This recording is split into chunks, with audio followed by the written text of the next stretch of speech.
Mbrëmjen e djeshme denoncova këtë zjarr, i cili ishte aktiv në Krast të Krujës. Një zjarr i cili mori, autoritetet do duhet të bëjnë hetime për të kuptuar ka qenë i qëllimshëm apo jo, por dyshimet të çojnë dhe sipas banorëve të zonës se mund të ketë qenë i qëllimshëm.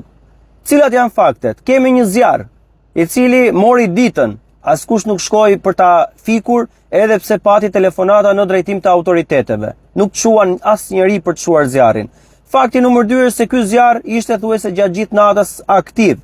Askush nuk shkoi për ta fikur, për ta mbajtur nën kontroll, por dogji aty sipërfaqe të konsiderueshme. Cili është fakti tjetër? Fakti tjetër është ky. Fiks mu përballë, disa metra larg kësaj vatrës së zjarrit, ndodhet kjo gurorja.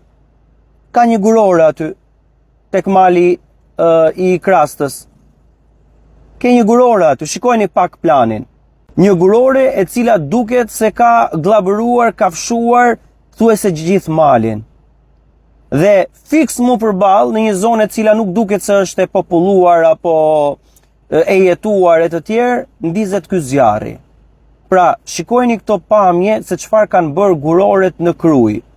Gurore të cilat kafshojnë, glabërojnë, shfrytëzojnë malet dhe lënë pas vetëm shkatrim. A është zjarri i qëllimshëm? Unë nuk di ta them me siguri, por duhet të jenë organet kompetente, policia e shtetit, e cila do duhet të hetoj për rastin konkret. Plus kësajt në të njëjtin vend, thon banorët, thuajse çdo vit ka problematika të tilla. Jo zjarre, por jo vetëm kaq, por edhe si kjo videoja që ju shikoni, teksa shikohet fare qartë se si pemë, gjelbërim, janë shkatruar totalisht nga fadromat. Pse? Sepse bëjnë guroret. Dhe tashmë dalim tek përgjegjësia. Ata të cilët drejtojnë këtë vend, aty është përgjegjësia, askund tjetër. Çfarë ka thënë kryeministri Edi Rama për zonën e Krastës? Ka qenë vetë në fillimet e tij si kryeministër në mandatin e parë qeverisës. Gjojeni pak. Problemi i madh që kemi ne gropat e këlqeres. Mbyllim, rihapen, dhe kjo është një luftë e pa. Do të marrin masa të reja në kodin penal për këtë punë. Është e pamundur ndryshe. Nuk marrin vesh ndryshe njerëz që janë mësuar të spekulojnë, të abuzojnë, edhe të korruptojnë vite të tëra. Rikthimin në normalitet të malit Skënderbeu dhe kemi detyrim kombëtar dhe do ta bëjmë me patjetër.